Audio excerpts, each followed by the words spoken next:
Have you ever noticed how nothing hits the way it used to? The song you once played on repeat now fades into background noise.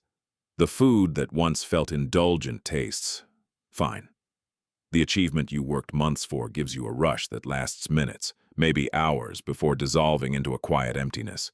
You scroll, you switch apps, you open the fridge even though you're not hungry. You refresh your notifications like something important might suddenly appear. And yet, underneath all of it, there's this dull feeling you can't quite name.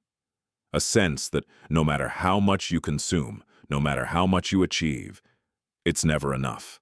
If this feels familiar, you're not lazy, you're not ungrateful, you're not broken, you are trapped, not in a lack of motivation, but in an excess of stimulation. This is the dopamine trap. And once you understand it, you'll start to see why modern life feels strangely empty, despite being overloaded with pleasure. Before we go deeper, I want you to pause for a moment and ask yourself, honestly, when was the last time you felt deeply satisfied? Not distracted, not entertained, not numbed, truly satisfied. Hold that answer in your mind because by the end of this video it may make much more sense why it's been so long.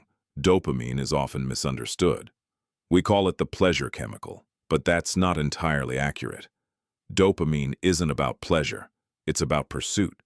It's the molecule of wanting, not having. It's what pushes you towards something before you ever enjoy it. It's the spark that says, just one more. Check again. Maybe this time. Thousands of years ago, this system kept us alive. Dopamine rewarded behaviors that led to survival, finding food, seeking shelter, forming bonds. The pleasure came after the effort. The hunt came before the meal. The danger came before the reward. But modern life flipped that equation. Today, the reward comes first. Instantly, endlessly, with no effort required. Your brain is being fed dopamine without movement, without risk, without meaning. And the brain, like any system exposed to excess, adapts. It raises the threshold.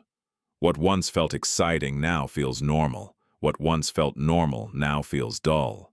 And suddenly you're chasing stimulation not to feel good, but just to feel something.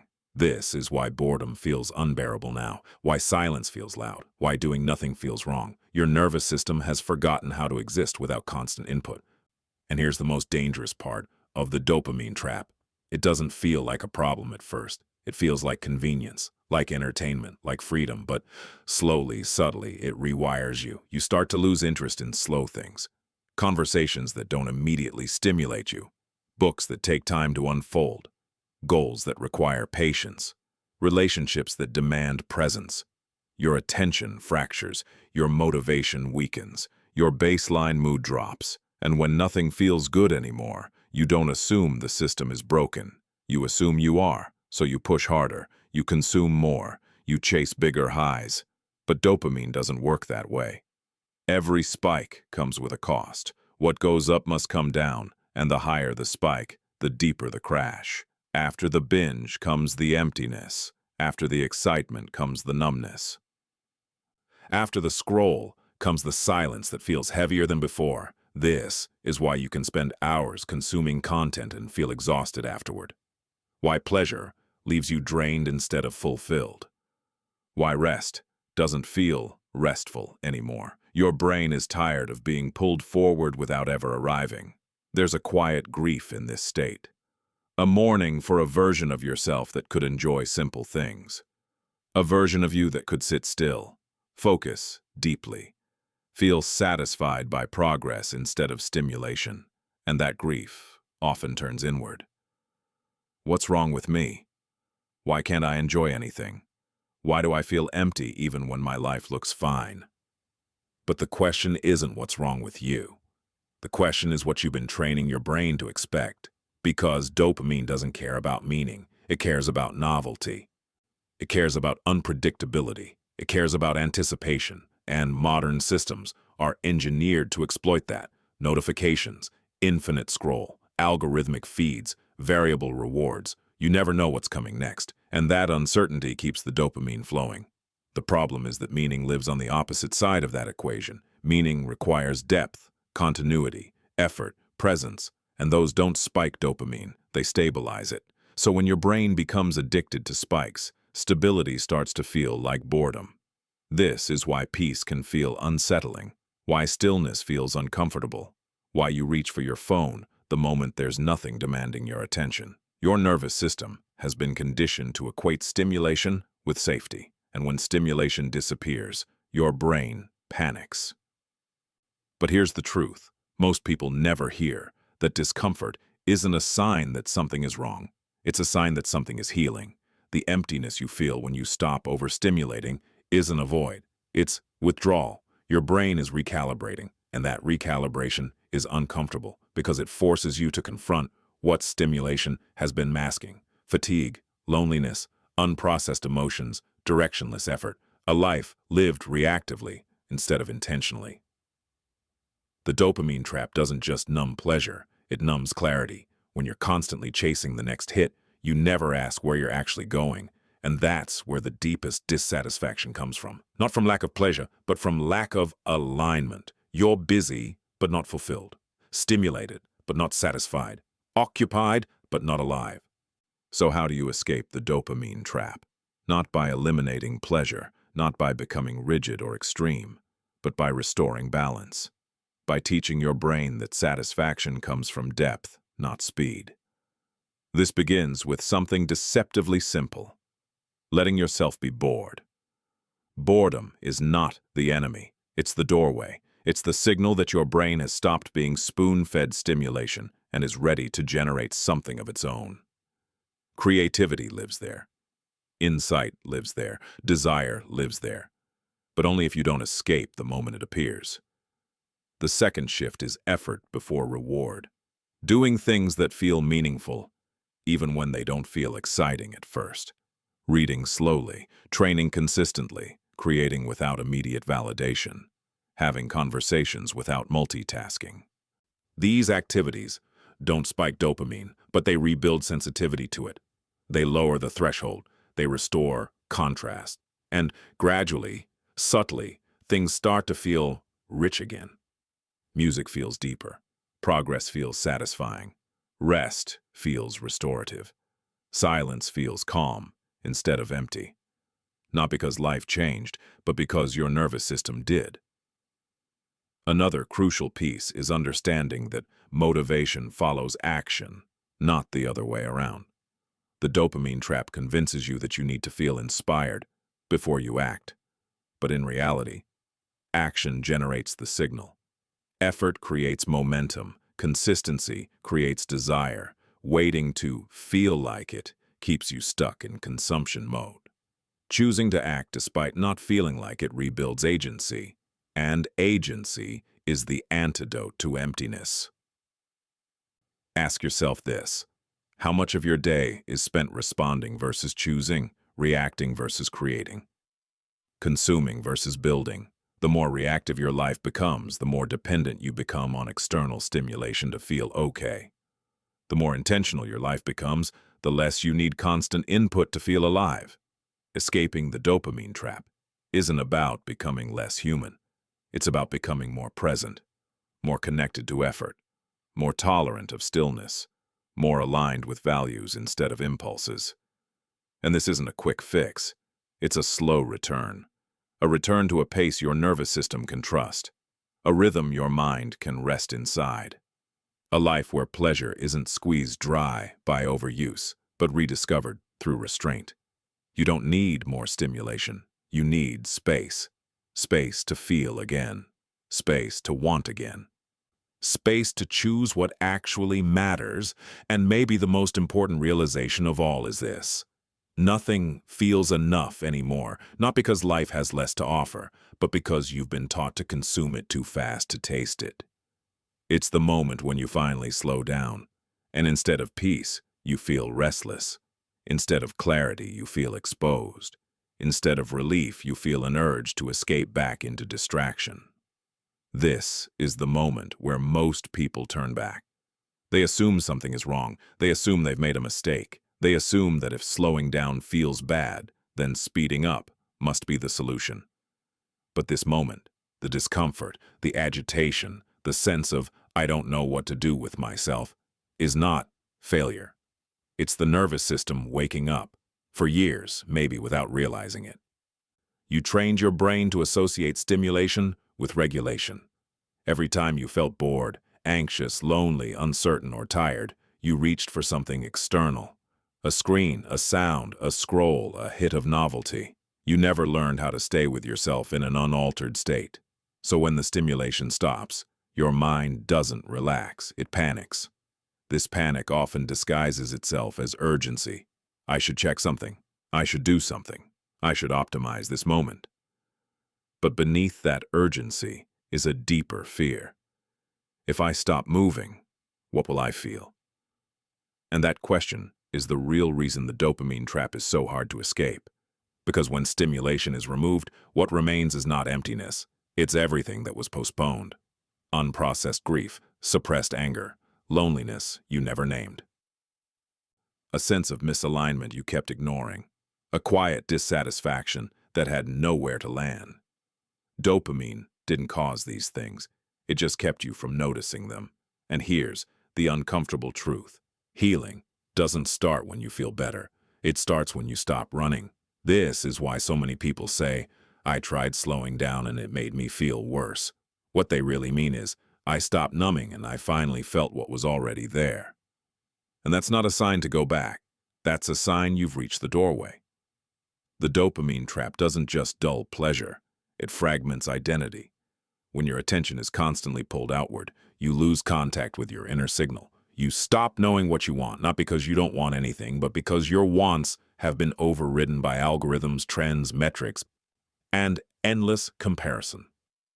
You begin living reactively. You do what feels urgent, not what feels meaningful. You pursue what's available, not what's aligned. You confuse activity with progress. And slowly, a strange thing happens. You start feeling disconnected from your own life. You're present for it, but not inside it. This is why so many people describe modern existence as surreal. Days blur together. Time feels warped. Memories feel thin. Nothing stands out, yet everything feels exhausting. The brain remembers what carries emotional weight, and overstimulation flattens emotional contrast. When everything is loud, nothing is memorable. When everything is instant, nothing feels earned. When everything is available, nothing feels valuable. And that's where meaning erodes.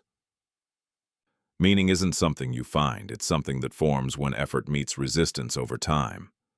The dopamine trap robs you of resistance. It removes friction. It removes waiting.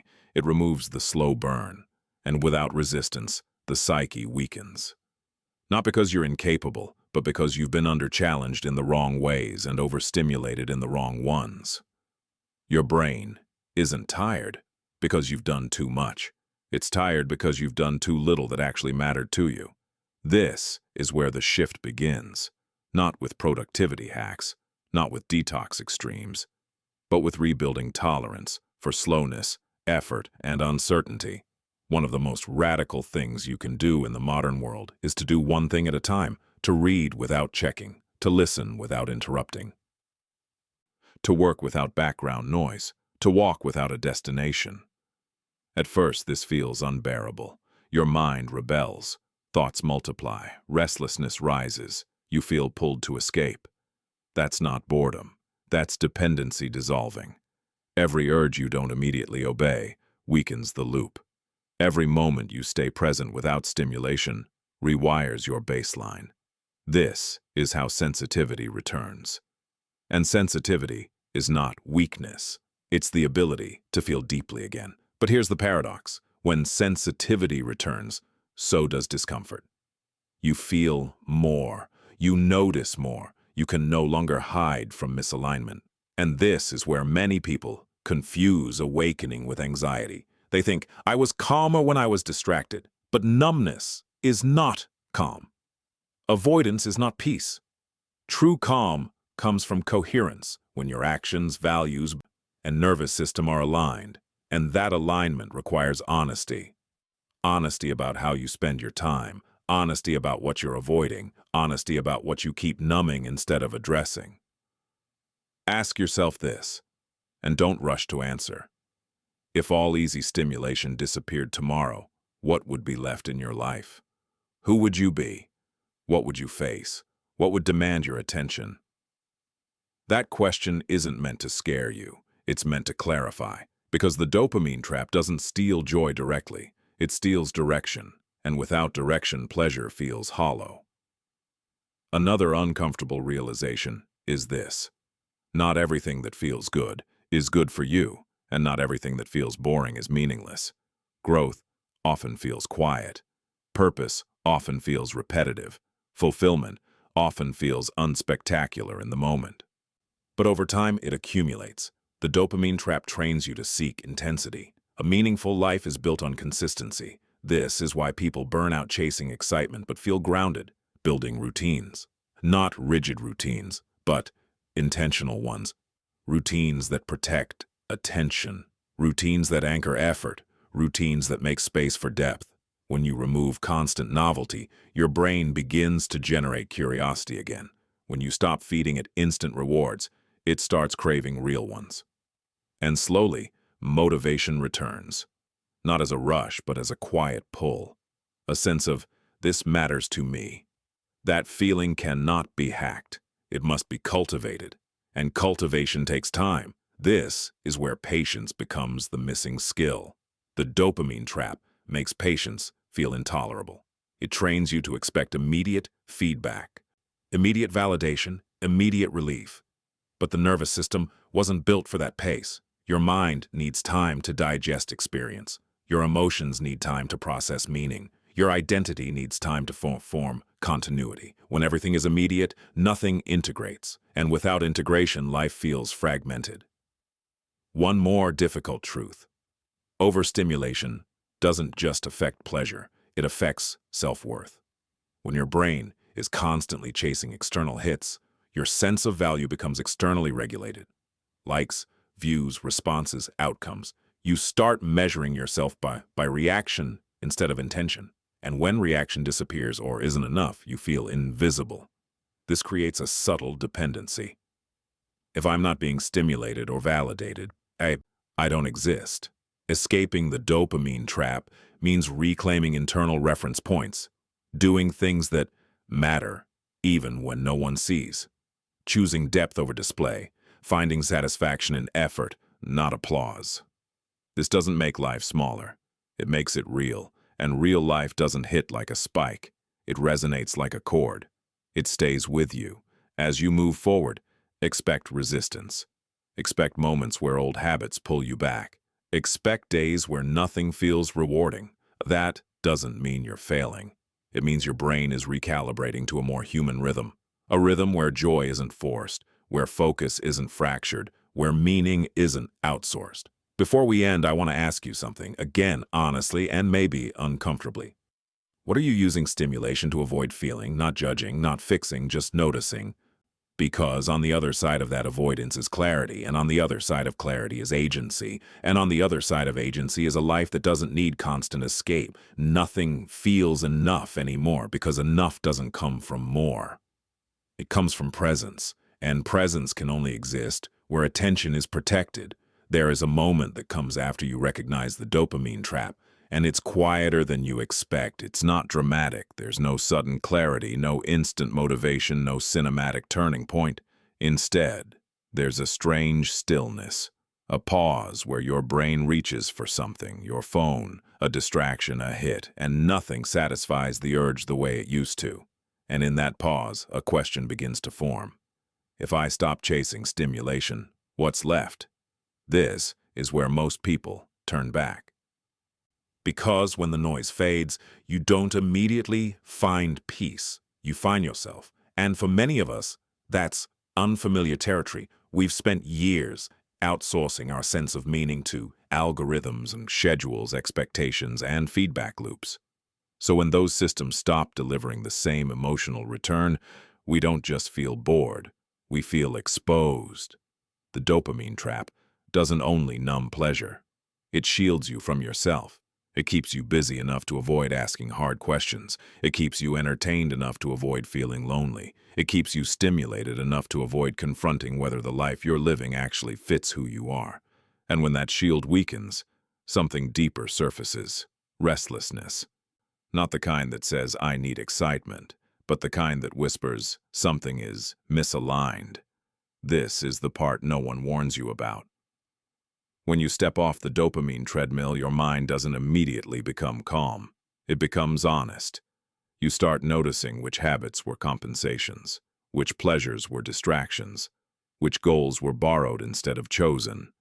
You realize how often you were using stimulation as emotional anesthesia, scrolling to avoid thinking, consuming to avoid feeling, staying busy to avoid asking whether you're fulfilled or just occupied. And this realization can feel unsettling, even heavy, but it's also the beginning of something rare: internal coherence. Because the truth is, the brain doesn't just adapt to pleasure, it adapts to meaning. It can be trained to crave depth the same way it was trained to crave novelty. But the transition period feels uncomfortable because meaning doesn't shout. It doesn't flash. It doesn't demand your attention. It waits. This is why so many people mistake healing for depression. When overstimulation stops, the emotional volume drops. And in that quiet, you may feel flat, unmotivated, directionless.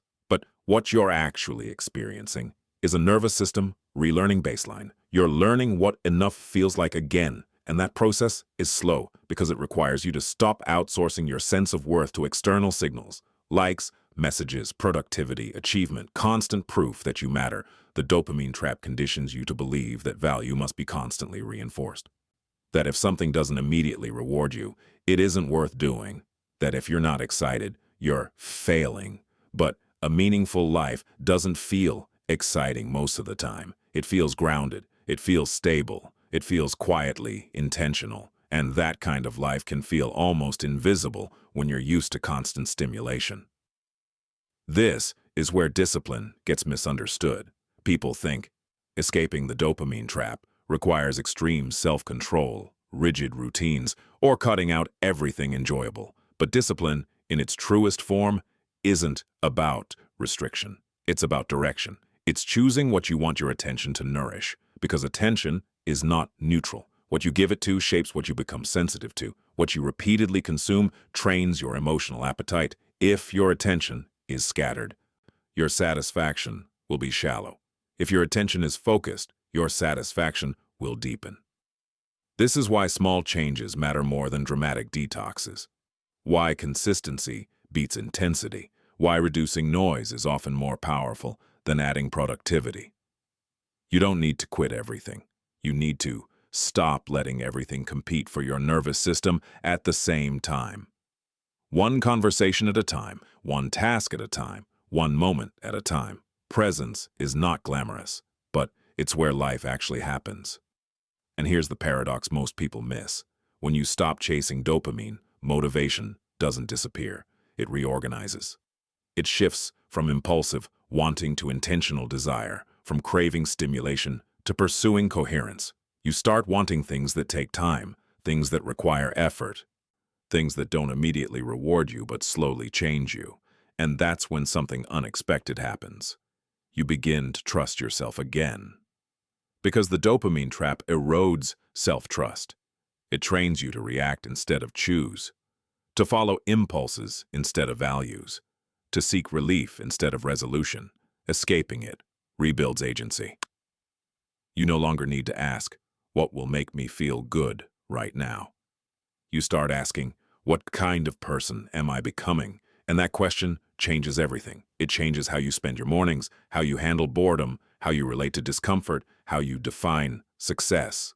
You stop measuring life by intensity and start measuring it by alignment. And alignment feels different than pleasure. It's quieter, but it's steadier. It doesn't spike, but it doesn't crash either.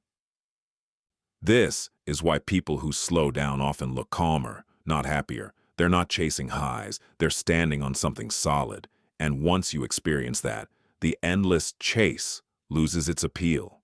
You realize that nothing felt enough anymore, not because you needed more, but because you were never allowed to stay. You were always rushing to the next thing before the current one could sink in, before it could teach you, change you, ground you. So let me ask you something.